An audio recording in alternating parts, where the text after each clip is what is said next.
In Division I, Granville took on the girls of Troy. Scoreless in the first half, Rachael Braginton receives the long ball, fools the defender, switches to Sydney Blitchak, who fires a rocket top corner. Bulldogs up 1-0.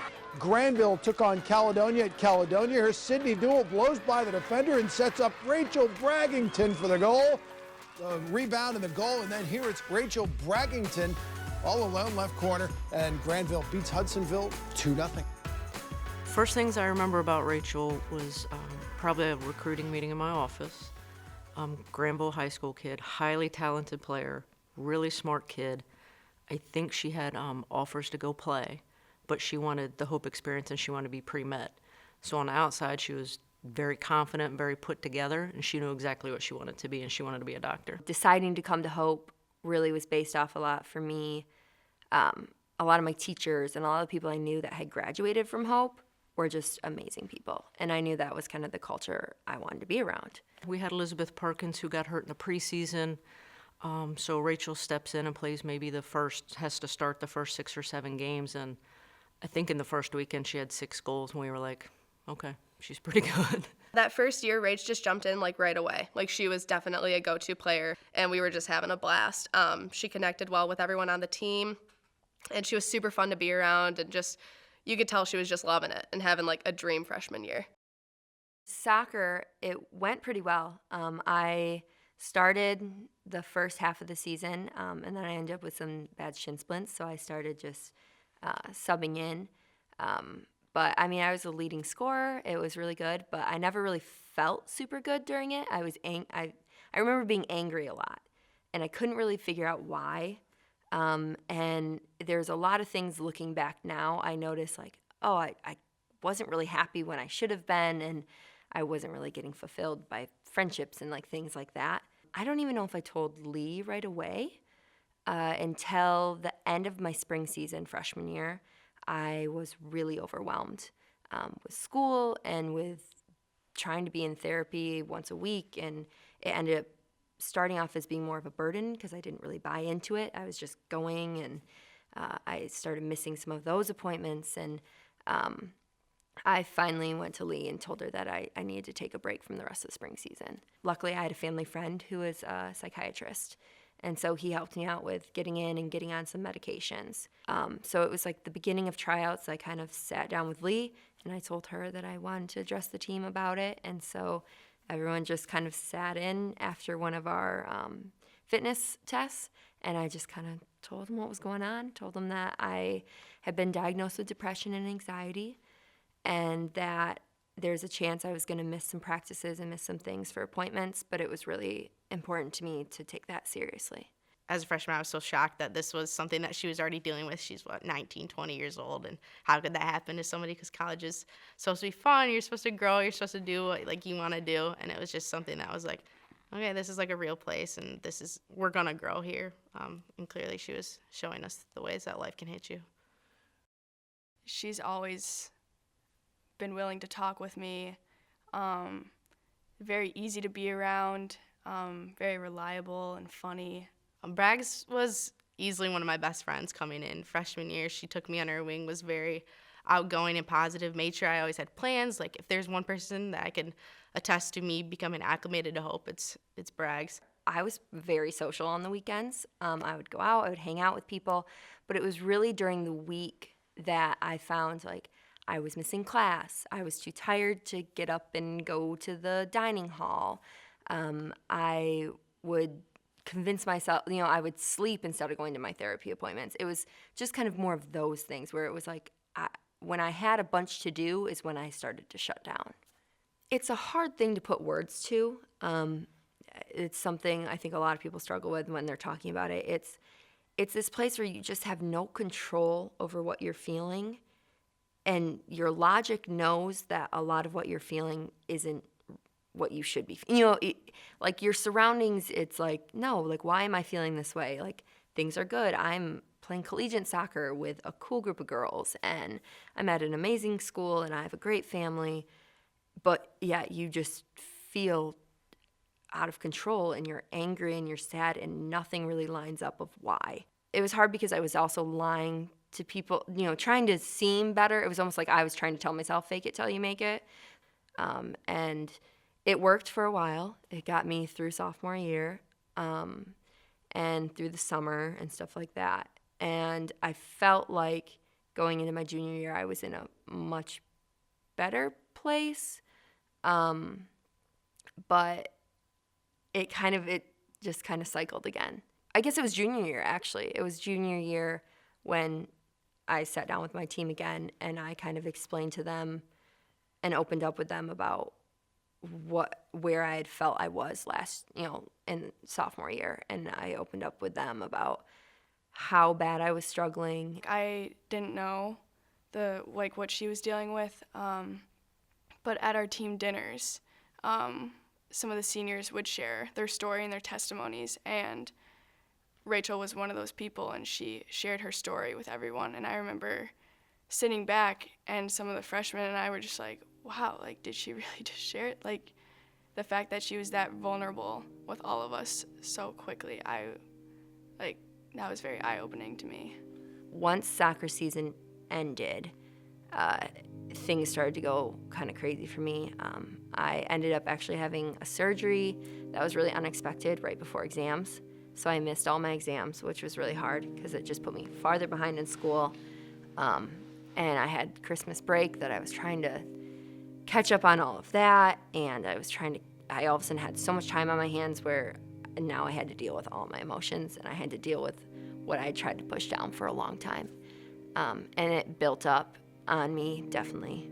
And it put me in a place that was very scary. And I talked to my mom in the beginning going into the second semester of my junior year, and we talked about maybe pulling back a little.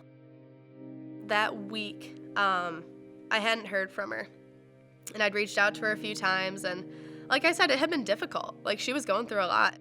I had texted her the week of asking her to hang out, and she was like, yeah, we'll see. I mean, I might be busy, but we can, I'll let you know. And so I texted her a few days before to plan on rides, because I think we're going to a hockey game or something, and I didn't get a response. I had people text me hey, I haven't seen you in a while. Are you doing good? And it was so easy to just be like, yep, I'm doing fine. It became just such a lying game, and I was lying to my mom, oh yeah, I'm going to class. Oh yeah, I've got it under control. And my parents, they were texting me daily. Are you sure you're good? Is everything good? And it was just yeah. And I was just stuck. I was stuck in my bed, and I was stuck in my room. And one of my coping mechanisms that I always try to do is I like to go out for drives. And so I finally pulled myself out, and I was like, okay, we're just going to go for a drive, and we're just going to get out of the room and see if that helps. So I went for a drive, and I ended up in the DeVos parking lot, or Van Andel. I guess it was more the Van Andel parking lot in front of the field behind DeVos. And I hit a point where I felt like I had lied to so many people, and I had gotten behind on so many things, and I dug myself in such a deep hole that there was no way I was going to get out of it. And that I couldn't disappoint that many people. And so I had some of my medications with me, and I kind of just took a handful, and I realized pretty quickly what I had done, and that it wasn't something I wanted to do. So I called 911, and we had the ambulance come out, and campus safety was out there, and I felt super embarrassed because I knew that wasn't who I was, and that was really hard. And I remember getting in the ambulance, and I think the guys or girls basketball team was pulling in, from a game, and it was it just, I don't know, it took me back to realize that I had put myself in such a place, and felt like I was so lost that I couldn't come out from it, and that there's still life going on, and there's no reason that I can't join that again.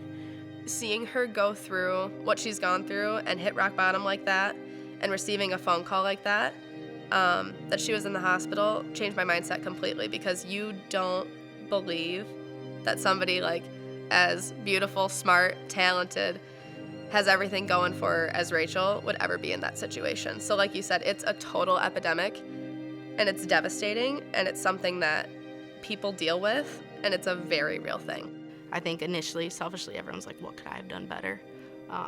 Which is, I think, a natural thing to do. But I'm also like, is she okay? Why did she do this? Like, what was she thinking? I think also selfishly, I'm like, Brags, you're like one of my best friends. Like, how could you do that? I think, too, it's just, like, was she alone? What, like, put her towards that point? I don't know. It's a lot. It was a lot of emotions, and I think still getting, still today, even talking about it is scary. Most kids would have not come back. Maybe they would have been ashamed or said, people are going to look at me differently. I don't think she cares what people think, which is the best part. She took care of herself, she did what she needed to do, and she came back and she had a great senior year. It definitely impacted us all as a team, but also as women, we became more connected. There's already a negative stigma behind mental health and depression, and I think the fact that she was willing to share her story kind of showed us, underclassmen, that it is okay to talk about how we're feeling and the things that we've been through. I'm just so pumped that she had like an incredible year of soccer. She's like just doing great in like a ton of areas of life, and like no one deserves that more than she does. So I'm just super proud of her and just so thrilled that she's doing well. And I'm just really thankful for where she is today. I think if Rachael was sitting across from me, I'd want to tell her I love her. And I love who she is and what she offers, and just who she is as a person. I would tell her that God loves her, and I would tell her that she's been huge in my 4 years at Hope. And I think I would tell her I'm sorry that I probably didn't tell her that enough. And I hope that, I don't know, I hope our friendship lasts, because she's awesome. And I don't know, I just hope that she knows how much love I have for her and how much other people have love for her. Her impact, I think, is bigger than she knows, because last time I talked to her, she's like, why is this special? And I was like, I don't think you have any idea how big it is, because I think lots of teams struggle with mental illness, but nobody will say it. And it's not uncommon for somebody in our locker room at the end of practice to say, sit down, I need to talk to you, and say, I'm struggling with depression. And it might seem strange, but it's a really safe space, and kids feel free to say, and I think it's because of her example, to say that I'm struggling. I encourage people to don't be afraid to step out and own who you are, and that's okay, and it's okay to struggle, and it's one of those things that more people than you would think deal with, and the more you can put it out there, the more people you can help, and the more people can feel comfortable with it, and hopefully it's not something we have to be afraid of anymore.